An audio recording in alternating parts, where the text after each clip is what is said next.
অধ্যক্ষের বিরুদ্ধে পক্ষপাতিত্বের অভিযোগ অধিবেশন বয়কট বানায়। সংসদে বলতে দেওয়া হচ্ছে না, স্পিকারের বিরুদ্ধে ক্ষুব্ধ রাহুল। মানে ব্যাপারটা হলো, বলছে শান্তির আমাকে কথা বলতে দিচ্ছে না। এই অভিযোগ এখানে আপনাদের ঘোষণা অভিযোগ করছে স্পিকারের বিরুদ্ধে ডাইরেক্ট। উনি কিভাবে এপিল করে? লিডার অফ দ্য হাউস, আপনারা বলেছেন leader of the house appeal করেছে, এবং ওই যে একই জিনিস তো একটা জিনিস মনে করতে হবে, আসলে খুব ভালো, কিন্তু যতদূর তাদেরকে চিনি, যে একবার বলতে পারে সে পুলিশ, যে দুইবার বলতে পারে সে পুলিশ, যে তিনবার বলতে পারে সে অপচল্লিশ, যে বারবার বলতে পারে সে পুলিশ,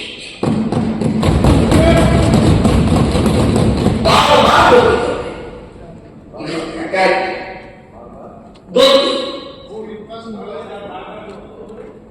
বারবার যে গলতি করে সে কমিউনিস্ট। এটা তো এসব জিনিস আপনার বলতে আপনার প্রেস কনফারেন্সে ছিলেন,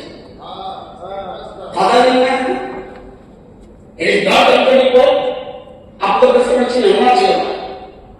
আপনি বললেন এখন উনি তো ছিলেন, সেদিনই তো আপনার বলা উচিত ছিল না, করেন না, আমরা আলোচনা করছি। আপনার ইনিশিয়েটিভ নিতেন, আপনি তো মিডিয়াতে এসব কাজ করছেন, এরপর 100 আলোচনা আসো। এই আমাদের নিজের করে ব্যাপারটা বহু ব্যাপার হয়েছে, এটা আপনিও জানেন, আমিও জানি। সুতরাং আপনি প্রেস কনফারেন্স করেছেন, সেখানে ছিলেন, যে ইমিডিয়েট এসে আপনি কাজ করুন।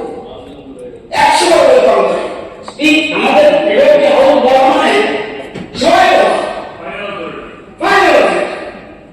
স্পিকার আলাদা করে বলবে সব কি, এটা স্পিকার বলে ভালো, আমার মা বলবে, দেখবেন তো করছে, দুনিয়া তো সাপোর্ট করছে, এখানে আমি